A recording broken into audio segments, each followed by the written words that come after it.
Hallelujah, praise the Lord. सबको जय मसीह की। प्रभु का धन्यवाद करते हैं आज के दिन के लिए। प्रभु ने हमें आज का दिन दिखाया, ये समय दिया उसके करीब आने के लिए। आइए हम एक छोटी सी प्रार्थना करेंगे। हालेलुया। पवित्र आत्मा, हम तेरा धन्यवाद करते हैं मेरे परमेश्वर पिता। तुझे आदर देते हैं, तुझे महिमा देते हैं खुदावन। आज जो आप चाहते हैं परमेश्वर पिता, जैसे आप चाहते हैं वैसे बोलने के लिए धन्यवाद करते हैं खुदावन। प्रभु आज बोलने वाले हम नहीं बल्कि तेरा पवित्र आत्मा होने पाए मेरे परमेश्वर पिता। प्रभु तेरा वचन कहता है खुदावन की कोई भूमि 30 गुना फल लाती है, कोई 60 गुना, कोई 100 गुना मेरे परमेश्वर पिता। प्रभु आज हम तुझसे यही प्रार्थना करते हैं मेरे परमेश्वर पिता कि जब ये बीज हमारे हृदय रूपी भूमि पर पड़े मेरे परमेश्वर पिता, तो आज हर एक बीज प्रभु जी 100 गुना फल लेके आने पाए मेरे परमेश्वर पिता। और प्रभु इन बातों को समझने के लिए, इन बातों को समझाने के लिए तो हमारी मदद कर मेरे परमेश्वर पिता। हम अपने आप को पीछे करते हैं और आपको आगे करते हैं मेरे परमेश्वर पिता। जैसे आप चलाना चाहते हैं वैसे आप चलाइए मेरे परमेश्वर पिता। हम आपके हाथों में देते हैं प्रभु जी, आपको ऑनर करते हैं प्रभु जी। आपने हमें इस लायक समझा खुदावन कि हम तेरे को मिनिस्टर कर सकें इस जगह पे आके खुदावन। इसके लिए हम आपका धन्यवाद करते हैं मेरे परमेश्वर। जब आज हम डोमिनियन के बारे में सीखते हैं मेरे परमेश्वर पिता, अथॉरिटी के बारे में सीखते हैं खुदावन, तो आज वही अथॉरिटी मेरे परमेश्वर पिता, जब तूने आवाज़ लगाई थी तो मुर्दों में से लाजर जिंदा हो गया था मेरे परमेश्वर पिता। आज वही अथॉरिटी मेरे परमेश्वर पिता जो तूने हमें दी है खुदा, आज से हम उसका इस्तेमाल करने पाए मेरे परमेश्वर पिता। और बहुत से मुर्दा परिस्थिति के लोगों को जिंदा करने पाए मेरे परमेश्वर। अपनी ज़िंदगी की हर एक मुर्दा परिस्थिति को जो तेरे नाम से जिंदा होनी चाहिए थी, आज उसे जिंदा करने पाए खुदावन। तू सहायता और मदद करना मेरे परमेश्वर। और इस प्रार्थना को यीशु के नाम से मांगते हैं, दया से सुने और ग्रहण कर ले पिता। आमीन आमीन। प्रभु को धन्यवाद मिले। हाँ, मेरी आवाज़ आ रही है आप लोगों को ठीक से? ठीक है, चलिए। आज एक बहुत सिंपल सा टॉपिक, बहुत ऐसा कि आपको याद ही होगा कि वो कहाँ पे लिखा है। कि तो लोगों ने वो स्टोरी सुनी है कि यीशु ने अपने चेलों को भेजा, गधे को बुलाया और बोला कि मुझे इसका प्रयोजन है ना। मेरे साथ निकालिए मत्ती उसका 21, मैथ्यू 21, 21 का 1 से 1 2 3 4, इन 4 आयतों के, इन 4 आयतों में ही इसके बारे में लिखा गया है कि पूरी स्टोरी क्या है आप समझ जाएंगे इन 4 आयतों को पढ़ के। जब हम इसको पढ़ते हैं तो निकाल लिया सबने? अगर निकाल लिया तो बहुत अच्छी बात है, मैं यहाँ से पढ़ दूंगा, कोई टेंशन नहीं। जब हम इसको पढ़ते हैं तो एक बात हमें जो समझ में आती है कि वहाँ पे यीशु इस प्रकार से कहता है कि जाओ, क्या होगा, तुम्हें एक गधी जो है वो बंधी हुई मिलेगी। मत्ती 21 उसका 1 से पढ़ते हैं, चलिए। जब वे यरूशलेम के निकट पहुंचे और जैतून पहाड़ पर बेतफगे के पास आए तो यीशु ने 2 चेलों को यह कहकर भेजा कि अपने सामने के गांव में जाओ, वहां पहुंचते ही एक गधी बंधी हुई और उसके साथ बच्चा तुम्हें मिलेगा, उन्हें खोल कर मेरे पास ले आओ। यदि तुमसे कोई कुछ कहे तो कहो कि प्रभु को इनका प्रयोजन है, तब वह तुरंत उन्हें भेज देगा। क्या बोला वहां पे यीशु ने अपने चेलों को? 2 को भेजा, बोला कि वहां पे एक गधी मिलेगी और एक उसका बच्चा मिलेगा। क्या करना तुम उसे? खोलना और ले आना। यही लिखा है वहां। लिखा है कि किसी से परमिशन लेना, वहां लिखा है किसी से मांग के लेकर आना। क्या लिखा है? किसी घर में एक गधी बंधी हुई होगी, उसके साथ उसका बच्चा भी होगा। क्या करना? उसे खोलना और ले आना। चोरी नहीं लग रही है? हाँ, चोरी नहीं लग रही है। हाँ, गधी लेकर आने तो डाका है, चोरी भी नहीं है ना। क्या बाइबल हमें चोरी करना सिखा रही है? क्या सिखा रही है बाइबल हमें? यीशु कह रहा है किसी के घर जाना, उसके मालिक से भी मत पूछना, गधी भी ले आना, उसका बच्चा भी ले आना। और जब मालिक बाहर आके देखे, बोले हो कहाँ गया मेरा, है ना, मेरी गधी कहाँ गई? ये गधी का तो मैं काम में लेता था, वो गधी कहाँ चली गई? लेकिन यीशु कह रहा है उनको लेकर आ जाना। फिर हम आगे सुनते हैं इस बात को, तो जकरिया में एक जगह लिखा गया है कि ये एक प्रोफेसी के रूप में है ना, कि वो जकरिया 9:9 पढ़े तो वहां पे इस प्रकार लिखा है, see your king comes to donkey, gentle and riding on a donkey, on a colt a foal of a donkey. मतलब कि देखो तुम्हारा राजा जो है वो गधी पे सवार होके आ रहा है। तो कुछ लोग कहते हैं कि एक प्रोफेसी का पूरा होना था, लेकिन एक भविष्यवाणी को पूरा होने के लिए चोरी कराने की क्या जरूरत पड़ गई प्रभु को? बताओ।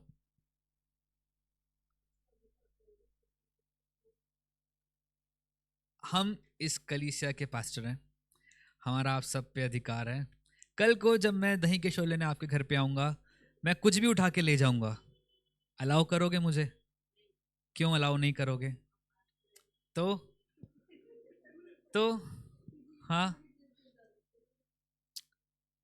आप अपने घर की एक छोटी सी चार्जर की तार भी अलाउ नहीं कर रहे हो आपसे बिना पूछे ले जाने के लिए, तो कैसे यीशु कह रहा है कि जाना उसके घर से गधी और उसका बच्चा उठा के ले आना? क्या ये बात सिर्फ एक भविष्यवाणी तक ही है? कोई और मतलब नहीं है इसका? भविष्यवाणी हुई थी जकरिया की किताब में कि तुम्हारा राजा गधी पे बैठा हुआ आएगा। गधी मिल गई, लेकिन क्या भविष्यवाणी ये हुई थी कि चोरी करके गधी लेकर आना, किसी की भी गधी उठा के ले आना? हम जानते हैं गधी के लिए प्रभु का एक बड़ा प्लान होगा, गधी को प्लांट किया गया होगा उस जगह में। लेकिन वो गधी जो थी वो भी तो किसी की जागीर थी, वो भी तो किसी की पोजीशन थी, वो भी तो किसी की बचत थी। किसी ने बड़ी बचत के साथ उसे खरीद रहा होगा, किसी से मांग के लेकर आया होगा, क्या पता वो लीज पे लेकर आया हो, 1 साल मेरे पास रहने दे, जो पैसा बनेगा मैं तुझे दे दूंगा। लेकिन क्यों ऐसा हो गया कि यीशु ने बोला कि जाओ उस गधी को उठा के ले आओ, खोलो और ले आओ, किसी से पूछना मत।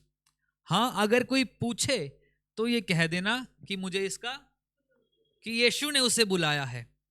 कोई पूछे तो कहना। लेकिन घूम फिर के बात तो वहीं आ जाती है ना, कि एक गधी को चुरा लिया गया वहां से। हाँ, थोड़ी अटपटी सी बात नहीं लग रही? हाँ, जंगल तो लिखा ही नहीं ना। सामने वाले गांव में जाना, वहां पे तुम्हें एक गधी मिली होगी, उसे ले आना, उसके बच्चे को भी ले आना। ठीक है। जब हम इसको पढ़ते हैं, थोड़ा और अंदर जाते हैं, तो मैं प्रभु से पूछने लगा, प्रभु गधी का क्या मतलब है? चलो आपने उसे बुलाया, मैंने मान लिया कि वो आपने ही उसको प्लांट किया होगा, आपने ही उसको रखा होगा, हर चीज आपने ही की होगी।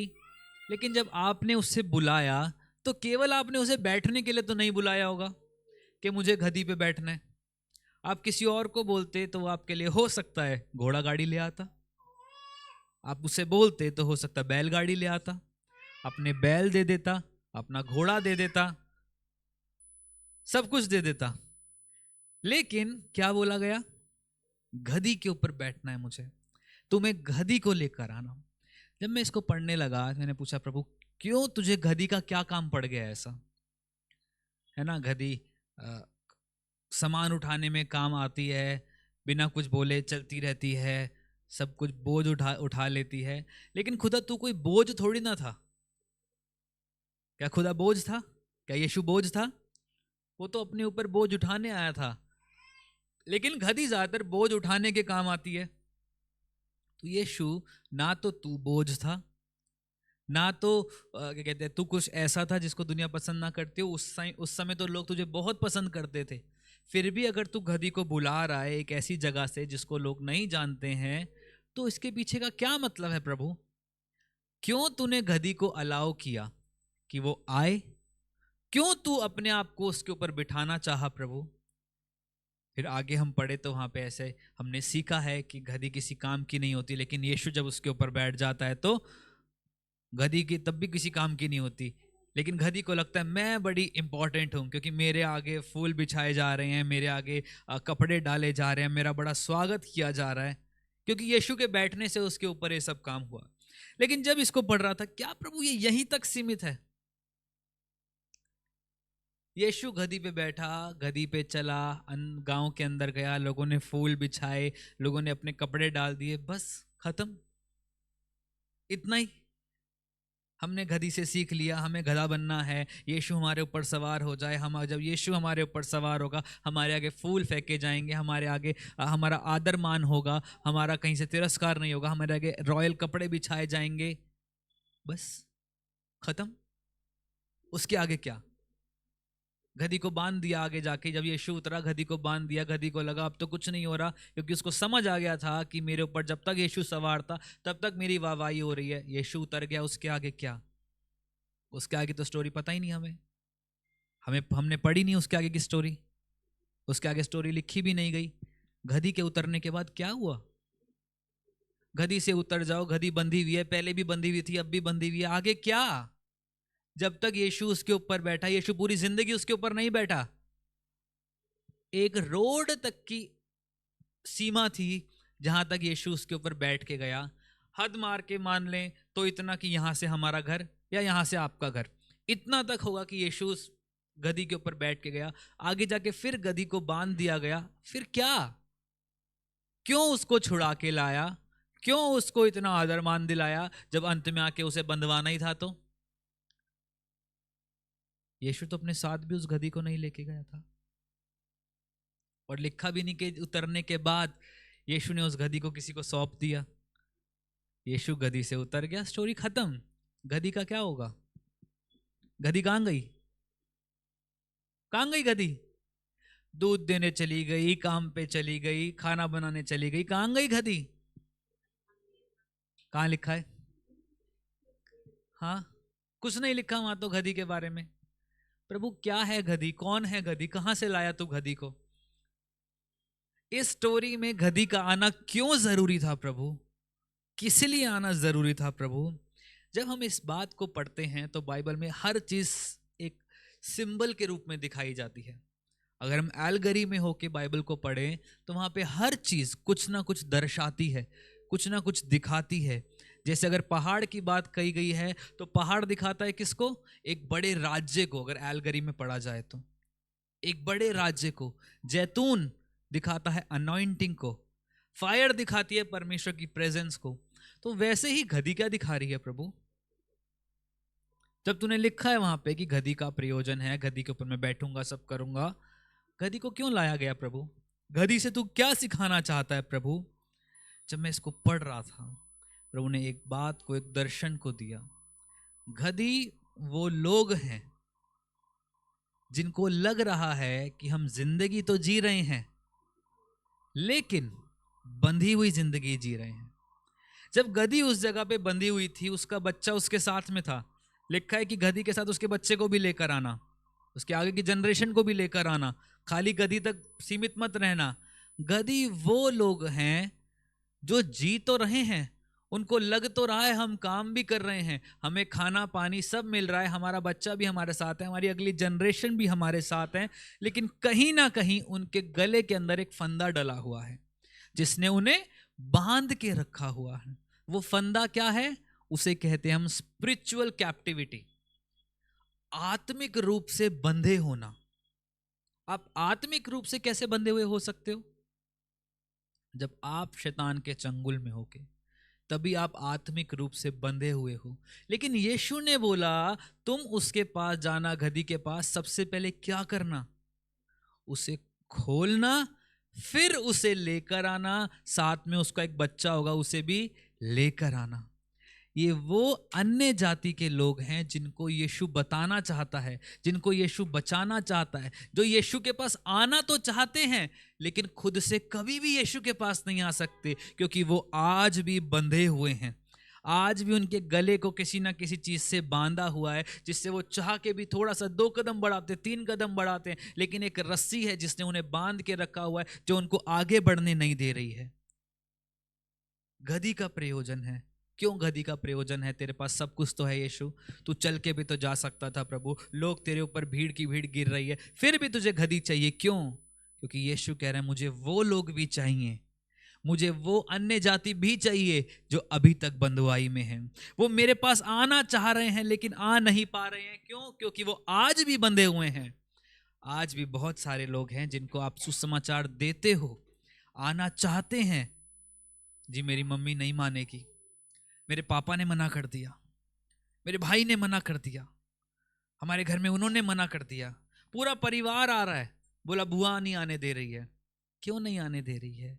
आपको जाना है ऐसे परिवारों के पास, क्योंकि वो आना चाहते हैं यीशु के पास, लेकिन जो आत्मिक बंधन उनके ऊपर लगा हुआ है वो उनको यीशु के पास नहीं आने दे रहा है। और आगे पढ़े तो वहां लिखा है जाना, खोलना, गधी को लेकर आना, उसके साथ साथ किसको लेकर आना? उसके बच्चे को। मीन्स उसकी नेक्स्ट जनरेशन भी यीशु के साथ साथ चलनी चाहिए। इवन दो नेक्स्ट जनरेशन में अभी तक कुछ नहीं रखा, वो उसके पीछे पीछे चल रही है। यीशु गधी पे सवार है, गधी का बच्चा पीछे पीछे चल रहा है, गधी के बच्चे के लिए कुछ भी नहीं लिखा गया, सिर्फ इतना लिखा गया कि उसको लेकर आना। बाकी क्या काम करना है यीशु खुद करा लेगा, लेकिन जब तू आएगा तो मुझे चाहिए कि तेरे पीछे पीछे तेरा घराना, तेरी अगली जनरेशन भी आनी चाहिए, क्योंकि जब मैं तुझे ब्लेस करूंगा तो मैं तेरी अगली जनरेशन को भी उसके साथ ब्लेस करूंगा। जब तू मेरे पीछे चलेगा तो कोई और तेरे बच्चे को यीशु के पीछे चलने के लिए नहीं बोलेगा, जब तू चलेगा तो तेरा बच्चा खुद देख के मेरे पीछे पीछे चलेगा। आपको पता है, आप अपने बच्चे को कुछ भी सिखा लो, करेगा वही जो उसकी मर्जी है। इतना चिल्ला रहा था अभी, मना किया, माना, करेगा वही जो उसकी मर्जी है। नहीं नहीं, मान ही नहीं रहा। देखो देखो, करेगा वही जो उसकी मर्जी है। आप अपने बच्चे को जैसा अपने आप को दिखाओगे, आपका बच्चा वही आपके पीछे करेगा। आप अपने बच्चे को प्रार्थना करनी सिखा सकते हो, लेकिन प्रभु से रिश्ता उसको खुद बनाना पड़ेगा। आप दिखा सकते हो प्रार्थना कैसे करनी है, आप उसको पोस्चर बता सकते हो घुटनों पे आके प्रार्थना करनी है, लेकिन उसको रिश्ता बनाना खुद होगा। जब गधी यीशु के साथ साथ चलती थी, यीशु के ऊपर, उसके ऊपर यीशु बैठा हुआ था, तो गधी का बच्चा भी देख रहा था कि मेरी माँ वहां जा रही है, मुझे भी उसके पीछे पीछे चलना है। उसको नहीं पता किसका स्वागत हो रहा है, उसको नहीं पता उसका क्या बिछाया जा रहा है, उसको नहीं पता कौन उसको क्या खिला रहा है, कुछ नहीं पता। उसको इतना पता है माँ आगे चल रही है तो मुझे भी उसके साथ साथ चलना है। जब आप यीशु में चलना शुरू करोगे, स्पिरिचुअलिटी के उस बंधन को तोड़ के जब आप यीशु के साथ साथ चलना शुरू करोगे, अपने आप आपकी जनरेशन्स आपके पीछे आएगी। वहां पे पता एक बात लिखी थी कि गधी बंधी हुई मिलेगी, उसका बच्चा बंधा हुआ नहीं है। लेकिन एक समय ऐसा आएगा, अगर गधी बंधी हुई है, वो बूढ़ी होने लगेगी, गधी को बेशक से खोल दिया जाएगा, उसके बच्चे को बांध लिया जाएगा। एक ऐसा डिमोनिक सर्कल है कि जब आप डीमन के काम के नहीं रहोगे, वो आपको छोड़ देगा, क्योंकि उसको पता है कि आप किसी भी काम के नहीं हो। लेकिन अगली जनरेशन जो तेरी खड़ी हो रही है वो बहुत काम की है मेरे लिए। तूने शायद 2 को बिगाड़ा है, मैं उससे 10 को बिगड़वा सकता हूं। वैसे ही यीशु का राज्य है। अगर तूने अपने बच्चे को सिखा दिया प्रभु के साथ रास्ता बनाना, अगर तूने अपने बच्चे को सिखा दिया यीशु के पीछे चलना, तो वो आने वाले समय में तेरा बच्चा 100 को यीशु के पीछे लाने वाला बनेगा। अगर तू यीशु के साथ सही चला तो, अगर तू यीशु के साथ सही चली तो। ये वो अन्य जाति लोग थे जो यीशु के पास आना चाहते थे, लेकिन उनको बांध के रखा हुआ था। इसलिए यीशु ने बोला, वो कोई चोरी नहीं थी, वो एक डोमिनियन था, वो एक अथॉरिटी थी। यीशु ने ये भी नहीं बोला कि किसी भी गधी को ले आना, प्रॉपर एड्रेस बताया, उस गांव में जाना, वहां तुम्हें एक गधी मिलेगी। कैसी मिलेगी? बंधी हुई। इट मीन्स वहां पे और कोई बंधा हुआ नहीं था, सब आजाद घूम रहे थे, सब अपने अपने घरों के अंदर थे, और गधी थी नहीं थी हमें नहीं पता, कुछ ना कुछ कर रही थी, लेकिन एक गधी थी जो बंधी हुई पड़ी थी। यीशु में जब हम आते हैं तो यीशु भी हमें ऐसे ही देखता है। हो सकता है पश्चिम बिहार में एक परिवार है जो बंधा हुआ है, भेज रहा हूं अपने लोगों को उसको खोलने के लिए, जाओ उसे खोल के लेकर आओ, क्योंकि मुझको उसकी जरूरत है। जब एक बार यीशु को किसी की जरूरत पड़ जाती है तो ऐसा हो नहीं सकता, आप कितने भी बंधन में क्यों ना हो, वो अपने आप अपने लोगों को भेज के आपको खोल देगा और अपने पास लेके आ जाएगा। तभी उसका वचन कहता है कि तूने मुझे नहीं चुना, मैंने तुझे चुना है। अगर तू मुझे चुनेगा तो पक्की बात है एक दिन तू मुझे छोड़ देगा। मैंने इस फोन को चुना था, अब ये खराब होने लग रहा है तो मैं इसको छोड़ दूंगा। ये जैकेट, ये स्वेटर मैंने चुना था, बहुत सुंदर लग रहा था जब दुकान में था, लेकिन एक दाग लगेगा या हल्का सा टुक लगेगा, मैं इसे छोड़ दूंगा क्योंकि अब मुझे इसकी जरूरत नहीं है। लेकिन यीशु जिसको थामता है वो सदा उसकी जरूरत के लिए होता है, उसकी जरूरत उसे हमेशा पड़ती है क्योंकि उसने हमें चुना है, उसने हमें नाम लेके बुलाया है। आपको पता है जब यूसुफ को बुलाया था उसने, तो उसके बाप ने उसे एक रंग बिरंगा अंग रखा दिया था। उसके घर वालों को उसकी जरूरत नहीं थी, उसके भाइयों को उसकी जरूरत नहीं थी, उसके पड़ोसियों को उसकी जरूरत नहीं थी, लेकिन एक को उसकी जरूरत थी। पता है वो कौन था? वो खुद स्वयं परमेश्वर था जिसको यूसुफ की जरूरत थी। क्या करने के लिए?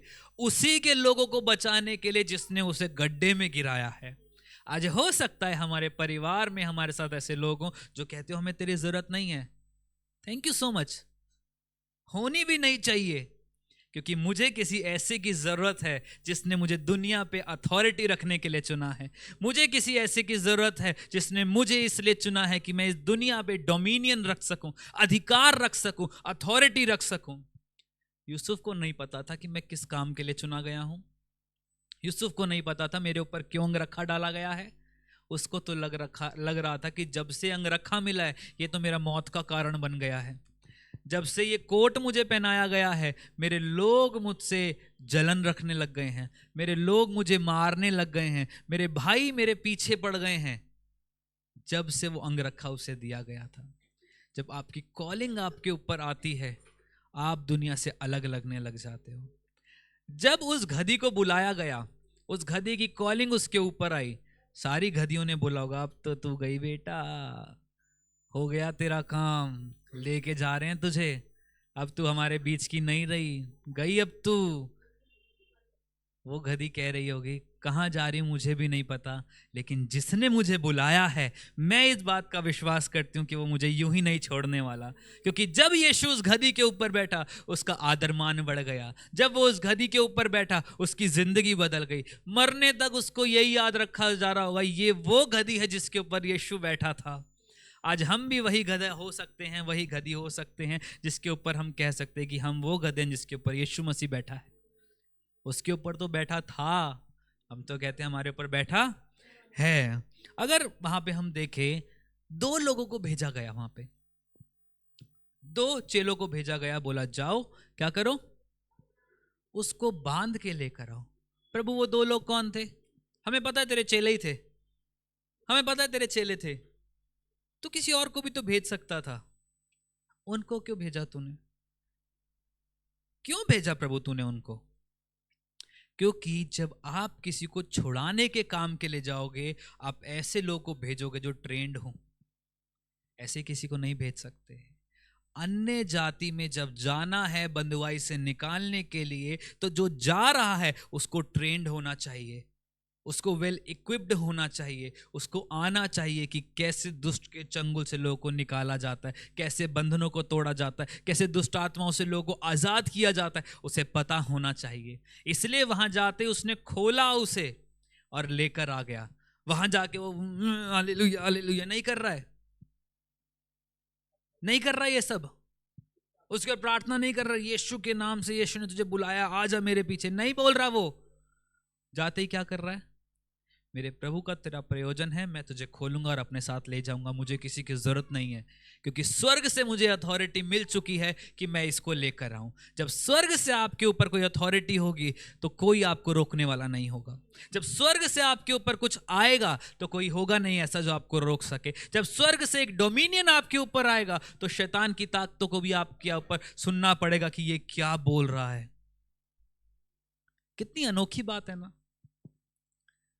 हम किसी चीज को कितने हल्के में ले लेते हैं। स्वर्ग का परमेश्वर आपको कुछ कहने के लिए कहता है। मैं एक चीज सुन रहा था, उसमें इस प्रकार से बोला गया कि कुछ लोगों को विश्वास नहीं होता है कि प्रभु क्या कहता है, क्योंकि प्रभु जो कहता है वो कभी मैच ही नहीं होता हमारे सर्कमस्टांसेस से। कुछ लोगों को कुछ बोला जाता है उनको विश्वास नहीं होता क्योंकि प्रभु कुछ ऐसा कहता है कि जिसके ऊपर विश्वास करना बिल्कुल ही असंभव है। अब्राहम से प्रभु ने बोला मैं तुझे जातियों का पिता बनाऊंगा। उसकी बीवी कह रही है हाँ सही बात है, एक बेटा मिल नहीं रहा, जातियों का पिता बनाएगा। लेकिन अब्राहम को विश्वास था, अब्राहम को विश्वास था कि स्वर्ग के परमेश्वर ने अगर कुछ बोला है इट मीन्स उसका होना तय है।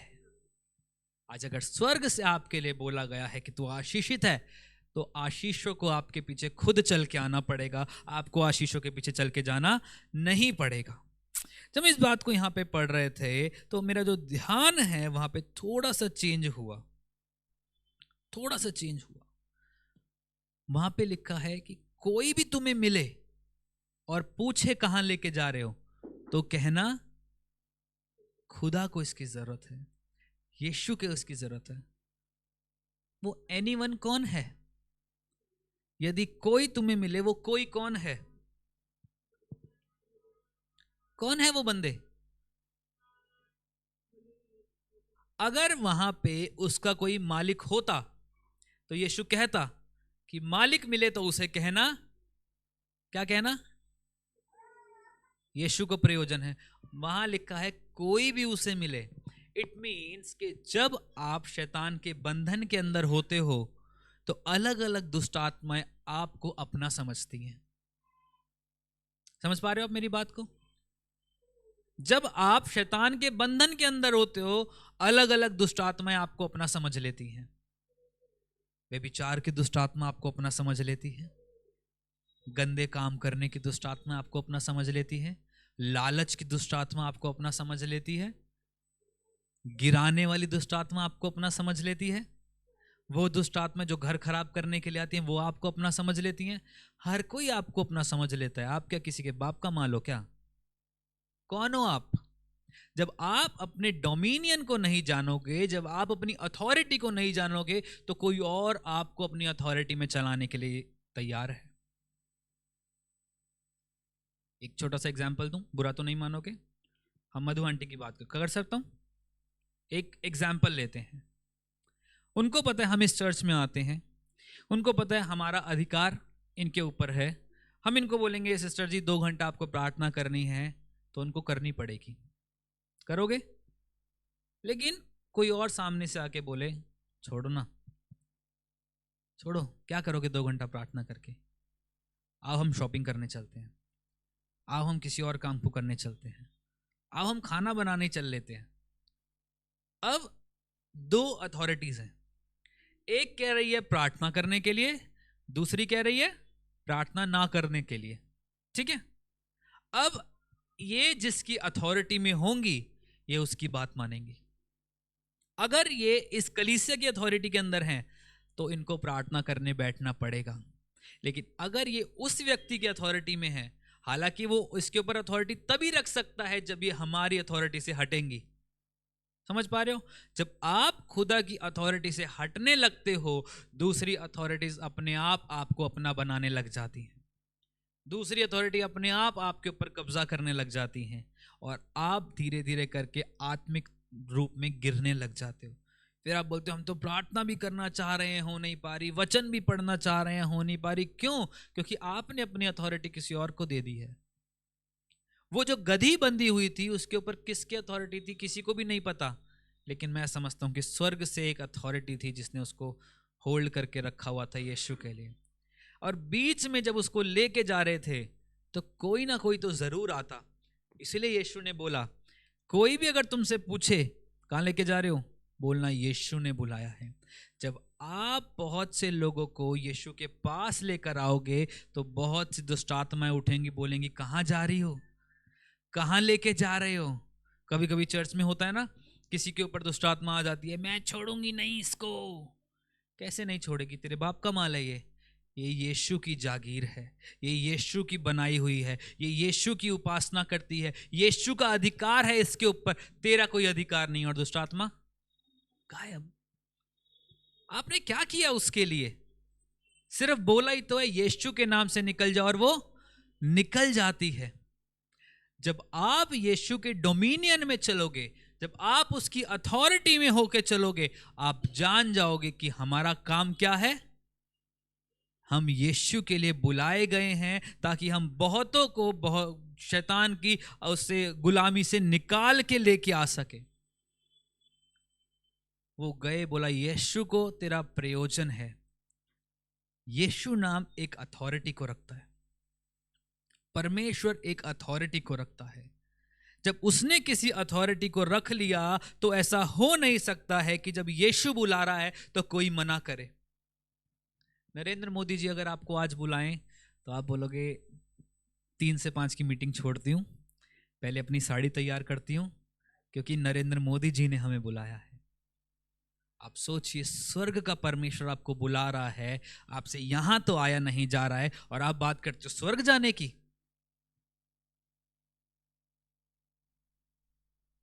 किस बिहाफ पे कहोगे यीशु हमें स्वर्ग लेके चल? किस उस पे कह सकते हो बेसिस पे यीशु हम स्वर्ग जाना चाहते हैं? प्रभु तेरा वचन ऐसा कहता है, तेरे वचन में लिखा है कि जिसने तेरे नाम को जान लिया वो स्वर्ग का अधिकारी हो गया। और यीशु आके बोले कि मैंने तुम्हें बोला था, वचन में लिखा था, मेरे घर को भरते रहना, मेरे घर में किसी चीज की कमी घटी मत होने देना। जब तुमने अपने वादे को पूरा नहीं किया है तो किस बेसिस पे तुम इस बात को कह सकते हो कि मैं अपने वादे पे अड़ा रहा हूं तुमसे?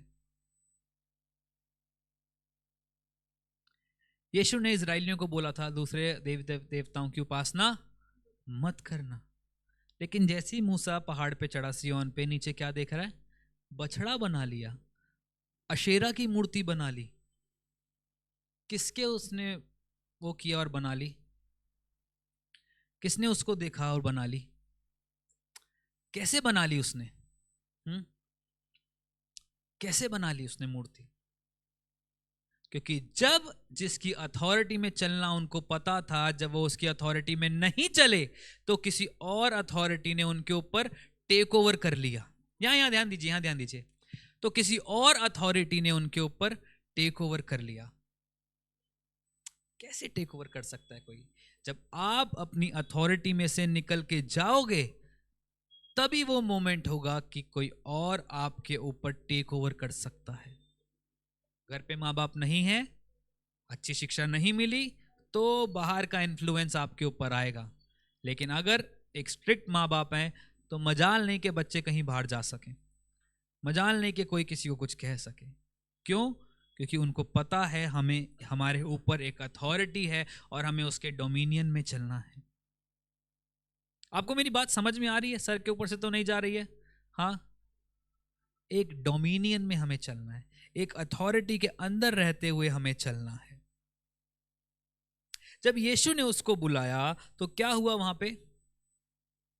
वो आ गया। जब यीशु ने अन्य जातियों को बुलाया तो उसके लिए एक चीज लिखी गई है कि वहां पे 2 लोगों को भेजा, बोला जाओ उसको लेकर आओ। आज हम में से कितने तैयार हैं उन गधियों को लेकर आने के लिए? कितने लोग तैयार हैं? नहीं नहीं, लेके आते मैं वो बाद में आऊंगा, अभी मैं जो पूछ रहा हूं, कितने तैयार हैं उन गधियों को लेके आने के लिए? कहां है आपकी गधियां?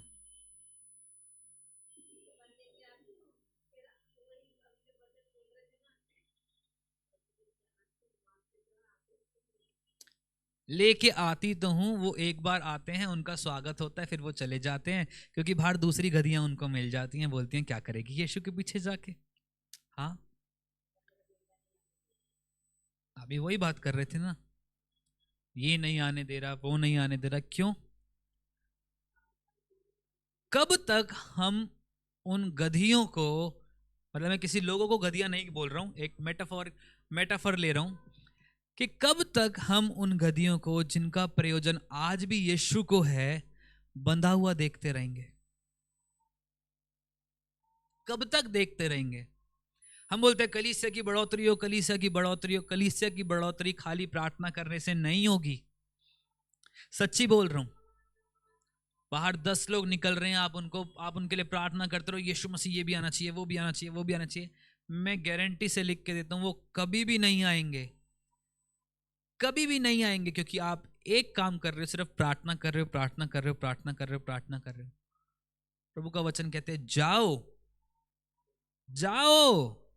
जाने का मतलब निकलो बाहर, बोलो लोगों को, सुसमाचार प्रचार करो, सुसमाचार की आग फैलाओ।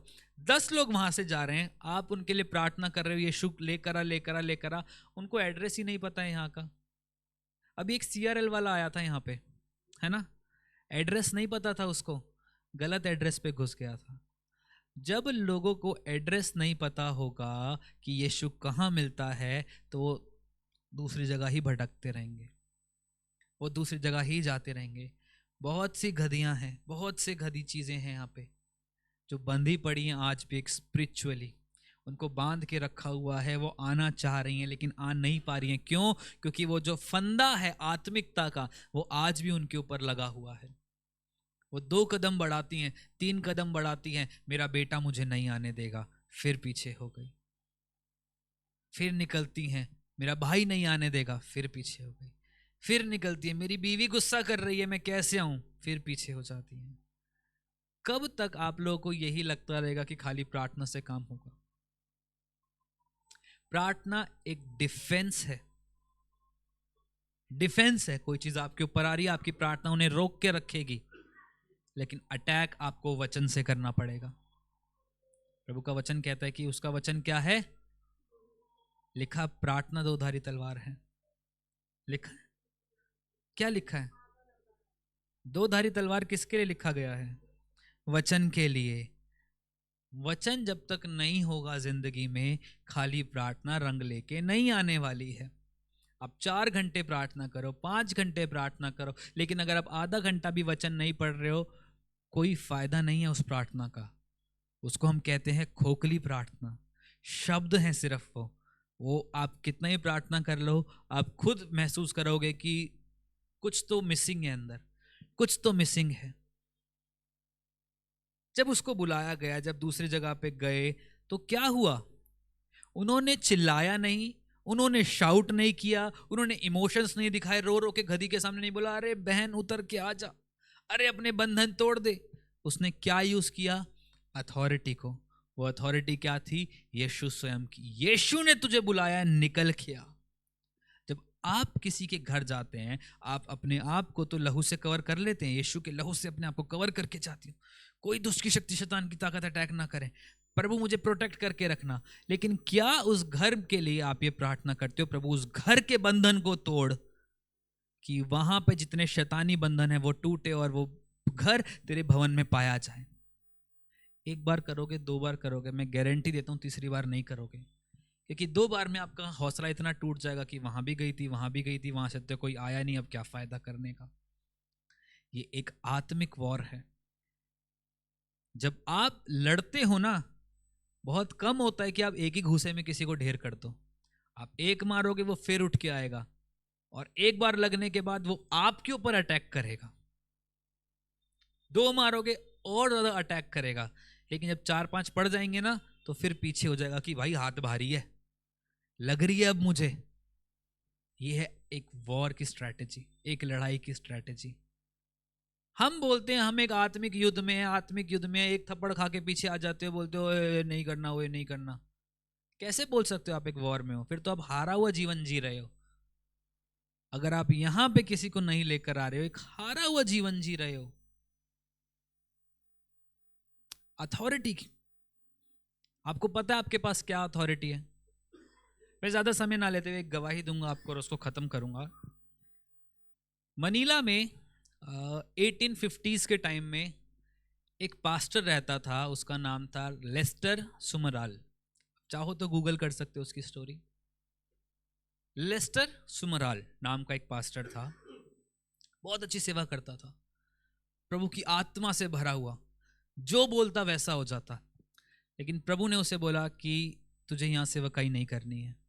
और मनीला में अच्छा खासा उसका नाम था कि वो पास्टर जैसा बोलता है वैसा हो जाता है। प्रभु ने उसे बोला कि फिलीपींस को जा, वियतनाम के पास एक जगह है फिलीपींस, वहां पे जा, वहां पे सेवकाई स्टार्ट कर, मैं तुझे बढ़ाऊंगा। जिस समय उसने प्रभु के इस वचन को सुना, प्रभु ने बोला कि वहां जा, उसने देर नहीं लगाई, अगले ही दिन की फ्लाइट बुक करी, अपने बीवी बच्चों को उठाया, और बीवी बच्चों को पता भी नहीं चल रहा ये हो क्या रहा है। वो ढंग से किसी को बाय भी नहीं कर पाए। मिनिस्ट्री अपने साथ कोऑर्डिनेटर को दी कि आज से तू इस मिनिस्ट्री को संभालेगा, तेरे को अनॉइंट कर रहा हूँ, मैं जा रहा हूँ, बाय। जब प्रभु लाएगा तब लाएगा, अभी मुझे नहीं पता कि मैं वापस आऊंगा अभी या नहीं आऊंगा। वेल सेटल्ड मिनिस्ट्री को किसी और को देके प्रभु की बात को सुन के कि फिलीपींस चला जा, वो चला गया। वहां जाके उसने क्या देखा कि यहां पे तो बहुत कम विश्वासी हैं। प्रभु तू कह रहे हैं यहां मिनिस्ट्री स्टार्ट कर, मैं विश्वास करता हूं प्रभु के तूने बोला है मिनिस्ट्री स्टार्ट कर, तो कुछ तो तेरा बड़ा प्लान होगा। 1 हफ्ता, 2 हफ्ता, 3 हफ्ता, 4 हफ्ता उसने सब कुछ ले लिया, अरेंज किया, चर्च स्टार्ट किया, लोग नहीं आ रहे थे, लोग ही नहीं आ रहे हैं। एक तो लैंग्वेज प्रॉब्लम हो रही है, दोनों जगह की लैंग्वेज अलग है, ये थोड़ा सीख भी रहा है लेकिन फिर भी कम्युनिकेट नहीं कर पा रहा है, लोगों को सुसमाचार सुना रहा है लेकिन बात नहीं बन रही है। ये प्रभु से पूछ रहा है, प्रभु तू मुझे यहाँ पे क्यों लेकर आया है, किस लिए लेकर आया है? वहां हजारों की भीड़ में तूने मेरी कलीसिया की स्थापना करी थी, तू यहाँ पे मुझे क्यों लेकर आया है?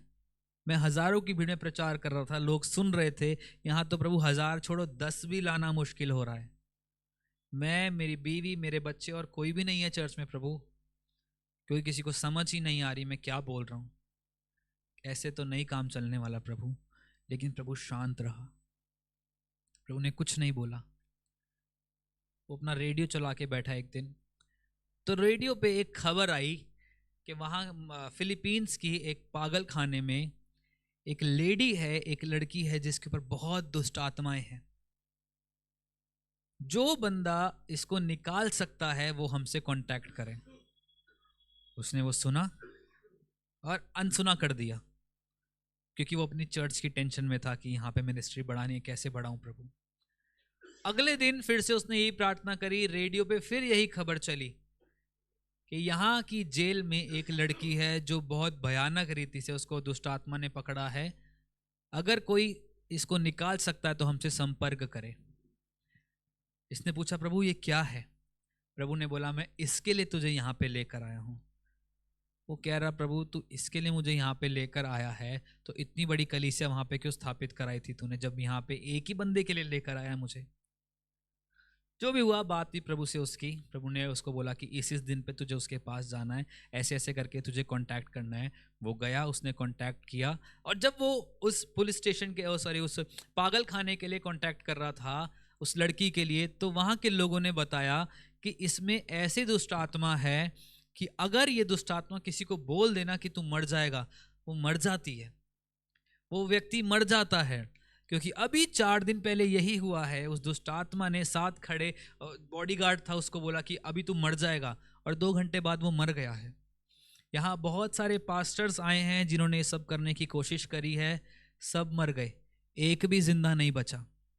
लेकिन जो लेस्टर नाम का व्यक्ति था, इसने हिम्मत नहीं हारी। इसने बोला मुझे नहीं पता वो कौन से परमेश्वर की उपासना करते थे, लेकिन मैं जिस परमेश्वर की उपासना करता हूँ उसने मुझे बोला कि इसके पास जा, तो मैं इसलिए इसके पास आया हूँ। फिर डॉक्यूमेंटेशन हुआ, सारा पेपर वर्क हुआ, उसको डेट दी गई कि इतने दिन आपको आना है, इस दिन पे आप आ सकते हो, और आपको अकेले आना है, तैयारी के साथ आना है, जो भी है, अंदर ये चीज़ें नहीं ला सकते, वो नहीं ला सकते, क्योंकि बहुत सारी चीज़ें वहाँ पे होती हैं। ये प्रभु से प्रार्थना करके गया। जब ये अंदर गया, लोगों से बात करी, वहाँ की डॉक्यूमेंटेशन करा रहा था, तो उसने बोला कि मेरी एक शर्त है, अगर ये औरत ठीक हो गई, मेरे को विश्वास है कि ठीक हो जाएगी, लेकिन तुम्हारा विश्वास बढ़ाने के लिए मैं एक शर्त रख रहा हूं कि अगर ये ठीक हो गई तो 10,000 बंदों की कैपेसिटी वाला मुझे एक क्रूसेड यहां पे करना है जो तुम अरेंज करा के दोगे। उस अथॉरिटी ने बोला तुम 10 कह रहे हो, हम 15 करा के देंगे, लेकिन ये ठीक होनी चाहिए। पूरा डॉक्यूमेंटेशन पेपर वर्क करा लिया कि ये ऐसा होगा तो हम इसके लिए ऐसा करेंगे। इसका विश्वास जाग गया कि प्रभु मेरी चर्च में एक नहीं आ रहा था, लेकिन 15,000 की सीटिंग मुझे मिल रही है, तू करके दिखाएगा, मुझे विश्वास है। ये वहां पे गया, 1 दिन, 2 दिन, तीसरे दिन परमेश्वर ने उस लड़की को बिल्कुल चंगा कर दिया। जिसके लिए बहुत सारे पास्टर्स आए थे, मर गए, जिसको ये लड़की बोलती थी मर जाएगा, वो मर गया, लेकिन प्रभु ने बोला कि तू वहां पे जाएगा। एक चीज मैं आपको बतानी भूल गया यहाँ पे, एक रात पहले, जिस दिन उसे उस लड़की के पास जाना था, एक रात पहले बैठा हुआ ये लेस्टर प्रार्थना कर रहा है, प्रभु वहाँ पास्टर्स गए हैं, मर गए, वहाँ लोग गए हैं, मर गए, मेरे से बड़ी बड़ी सेवकाई करने वाले लोग वहाँ पे जाके उस दुष्ट आत्मा को नहीं निकाल पाए, तू मुझे क्यों लेकर आया इस जगह पे? मुझे पता है तू निकलवा देगा, कोई दो राय नहीं है, कोई शक नहीं है मुझे इस बात में, लेकिन मुझे इतना जरूर बता कि प्रभु इतनी दूर से मुझे ही क्यों चुना है तूने? प्रभु ने उससे बात करनी स्टार्ट करी। प्रभु ने बोला कि जो अथॉरिटी तू लेके चलता है अपने साथ, जो रिश्ता तूने मुझसे बना के रखा है, और जो तू बोलता है वैसा हो जाता है, क्योंकि तेरा रिश्ता मेरे साथ बहुत अच्छा है, इसलिए उसको डिलीवर करने के लिए मैं तुझे यहाँ पे लेकर आया हूँ। और जो तुझे लग रहा है कि तेरी कलीसिया में कोई नहीं आने वाला है, तेरी कलीसिया में कोई नहीं आता है, तू इस बात को ध्यान रखना कि इस इंसिडेंट के बाद से तेरा चर्च कभी खाली नहीं रहेगा। एक रात पहले वो बात कर रहा है, 3 दिन लग गए दुष्ट आत्मा निकालने में। जब वो दुष्ट आत्मा निकली, सब लोग हैरान हो गए, ये क्या हो गया? मैं इस बात पे नहीं चौंका कि दुष्ट आत्मा निकल गई, हमें पता है वो किसने निकलना था, क्योंकि यीशु का नाम वहां पे आ चुका था। लेकिन जिस डोमिनियन में होके वो व्यक्ति चल रहा था लेस्टर, उसके डोमिनियन रखने के कारण उसने एक शर्त रख दी थी, मुझे पता है मेरा प्रभु ये कर देगा, तुम बताओ तुम मेरे प्रभु के लिए क्या करोगे? उन्होंने बोला जैसा तू बोलेगा हम वैसा करेंगे। उसने बोला 10,000 का चाहिए, 15,000 का देंगे। उसने बोला निकल गई, करो मेरे लिए। 1 महीने बाद वो क्रूसेड हुआ। आपको पता है कितने लोग आए? उसने कितने बोले थे? कैपेसिटी कितने की करी गई? 60,000 से ऊपर बंदा उस क्रूसेड में आया। 1 महीने पहले जो चर्च में कोई व्यक्ति नहीं आ रहा था, आज वो कलीसिया ऐसे भरी थी कि उसकी ब्रांचेस खुल गई, उसको जगह कम पड़ गई।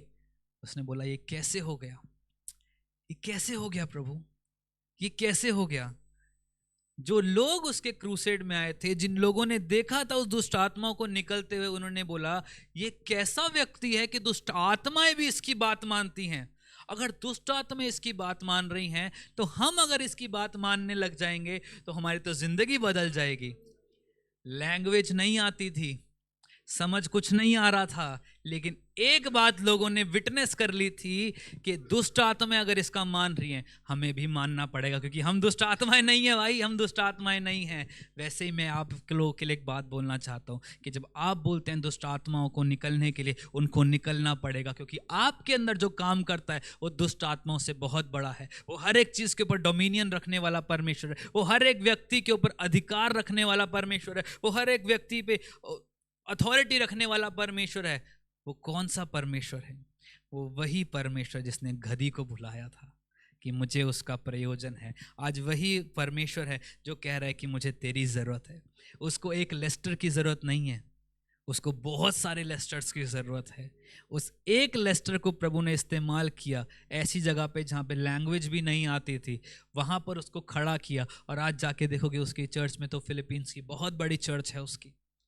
एक ऐसे व्यक्ति को जिसको भाषा नहीं आ रही है, लेकिन लोग देख रहे हैं कि दुष्ट आत्मा इसका सुन रही है, हमें भी सुनना पड़ेगा। फिर से उसी बूढ़ी औरत की गवाही, प्रभु तू करके दिखाएगा, तूने किया है प्रभु, तूने किया है। वो व्यक्ति आके बोलता है अरे मैंने किया है। वो औरत बोलती है ये मेरे यीशु ने किया है। वो कहती है अरे मैंने किया है, यीशु ने नहीं किया, मैं किसी को नहीं मानता, देख मैं तो दुष्ट व्यक्ति हूं। वो औरत बोलती है अगर दुष्ट परमेश्वर की बात सुन रहा है, इट मीन्स हर कोई परमेश्वर की बात सुन रहा है। आमेन।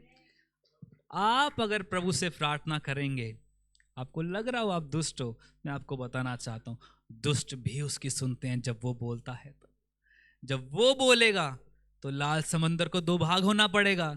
जब वो बोलेगा आंधी को रुकना पड़ेगा, तूफान को थम जाना पड़ेगा। जब वो बोलेगा तो दुष्ट आत्माओं को सुन के निकलना पड़ेगा, क्योंकि वो बोल रहा है। उसने बोला था गधी को लेकर आओ, था एक समय, बंधा हुआ था एक समय, तूने बुलाया है, ले प्रभु मैं आ गया। मैं तो आया अपने बेटे को भी साथ लेकर आया हूं, इस्तेमाल कर, अब उसका इस्तेमाल कर प्रभु, अब मेरा जैसे तू चाहता है। आइए हम लोग प्रार्थना करेंगे। हालेलुया प्रभु, हम तेरा धन्यवाद करते हैं। हम जानते हैं प्रभु आज तुझे बहुत सारे लेस्टर्स की ज़रूरत है खुदावन। हम विश्वास करते हैं खुदावन कि आज तुझे हमारी ज़रूरत है मेरे परमेश्वर पिता, क्योंकि तेरा वचन इस प्रकार कहता है खुदावन कि हमने तुझे नहीं बल्कि तूने हमें चुना है मेरे परमेश्वर। हम तेरा स्वागत करते हैं खुदा। तुझे एक घड़ी का प्रयोजन था मेरे परमेश्वर, ताकि वो भविष्यवाणी पूरी हो सके। आज मैं विश्वास करता हूं खुदावन कि जो कल्पनाएं तूने हमारे विषय में करी हैं वो हानि की नहीं वरन लाभ की हैं। अंत में आप हमारी इच्छाओं को पूरा करेंगे, अंत में आप हमारी आशाओं को पूरा करेंगे मेरे परमेश्वर पिता। आज हमें तेरी जरूरत है खुदावन, हमें लेके चल खुदावन, ताकि हम बहुतों के फंदों को तोड़ने वाले बने। हमें लेके चल मेरे परमेश्वर, ताकि हम बहुतों को स्पिरिचुअल कैप्टिविटी से निकाल सके मेरे परमेश्वर। हमें लेके चल मेरे परमेश्वर पिता, हम तेरे साथ चल सकें खुदावन। हमें लेके चल मेरे परमेश्वर पिता, क्योंकि आज तुझे मेरा प्रयोजन है। मैं इस बात की घोषणा करता हूं खुदावन, हम सब इस बात की घोषणा करते हैं खुदावन कि आज तुझे हमारा प्रयोजन है मेरे परमेश्वर। आज हमें तुझको चाहिए मेरे परमेश्वर पिता। हम आज बंधे हुए थे बहुत सी जगहों में खुदावन, लेकिन तूने अपने वचन को भेज के हमें उस बंधुआई से निकाला है और हमारे ऊपर सवार होने के लिए तूने हमें बुलाया है मेरे परमेश्वर पिता। मैं तेरा धन्यवाद करता हूं मेरे परमेश्वर पिता। लॉर्ड, मैं जानता हूं खुदावन this is not my best, हम और अच्छा कर सकते थे खुदावन, लेकिन इसमें भी खुदावन तूने अपनी अभिषेक को रखा, अपनी आत्मा को दिया। इसके लिए धन्यवाद करते हैं मेरे परमेश्वर। और मैं विश्वास करता हूँ खुदावन तूने बहुतों से बात किया है मेरे परमेश्वर पिता। और मैं विश्वास करता हूँ खुदावन आने वाले समय में इस छोटी सी मंडली में से बहुत से लेस्टर्स उठेंगे मेरे परमेश्वर पिता। प्रभु मैं धन्यवाद करता हूँ मेरे परमेश्वर पिता, जिस तरह तूने सिखाया है खुदावन मुझे इस बात के लिए कि कुछ की कॉलिंग होती है 10,000 की, कुछ की कॉलिंग होती है उन लोगों को निकालने की जो 10,000 को बना सकें। प्रभु हमें नहीं पता परमेश्वर पिता तुम्हारा इस्तेमाल किस प्रकार से करना चाहता है, लेकिन मैं इस बात का विश्वास करता हूँ तेरा वचन कहता है कि एक मिलके 1,000 को और 2 मिलके 10,000 दुष्टात्माओं को निकालेंगे। आज हम इतने सारे इस जगह पे बैठे हैं मेरे परमेश्वर, हम अपनी कलीसिया के लिए तुझसे प्रार्थना करते हैं, कलीसिया के लिए घोषणा करते हैं मेरे परमेश्वर पिता कि हमारी कलीसिया से हर एक वो दुष्टात्मा जो प्रभु विभाजन किए निकले यीशु के नाम से। वो यरीहो की दीवारें टूटे उन लोगों की जिंदगी से, इस कलीसिया के लिए यरीहो की दीवारें टूट जाएं यीशु के नाम से, जो लोगों को आने से रोकती हैं परमेश्वर पिता, जो प्रभु तेरे कामों को करने से रोकती हैं, जो तेरे वचन को फैलाने से रोकती हैं मेरे परमेश्वर। आज तू हमसे काम ले मेरे परमेश्वर पिता, आज हमारा प्रयोजन तुझे होने पाए खुदा। हम तेरा धन्यवाद करते हैं मेरे परमेश्वर, तुझे आदर देते हैं, तुझे महिमा देते हैं मेरे परमेश्वर पिता, तुझे वेलकम करते हैं मेरे परमेश्वर पिता। और इस प्रार्थना को यीशु मसीह नासरी के नाम से मांगते हैं, दया से सुने और ग्रहण कर ले पिता। आमीन आमीन। आइए आशीष वचन एक साथ लेंगे। और अब खुदावंद यीशु मसीह का फजल, खुदा बाप की मोहब्बत, पाक रूह की फाकत और शिराकत तमाम विश्वासियों के साथ, यहाँ बैठे हर एक जन के साथ, उनके मिलने जुलने वालों के साथ और उनके घर आने वालों के साथ, यीशु मसीह के दोबारा बादलों पे आने तक हमेशा हमेशा तक बनी रहे। यीशु के नाम से मांगते हैं, आमीन आमीन आमीन। God bless you all. प्रभु आप सबको बहुत आशीष दे। जितने लोग ऑनलाइन देख रहे हैं प्रभु आप लोगों को बहुत आशीष दे। जय मसीह की सबको। आमीन।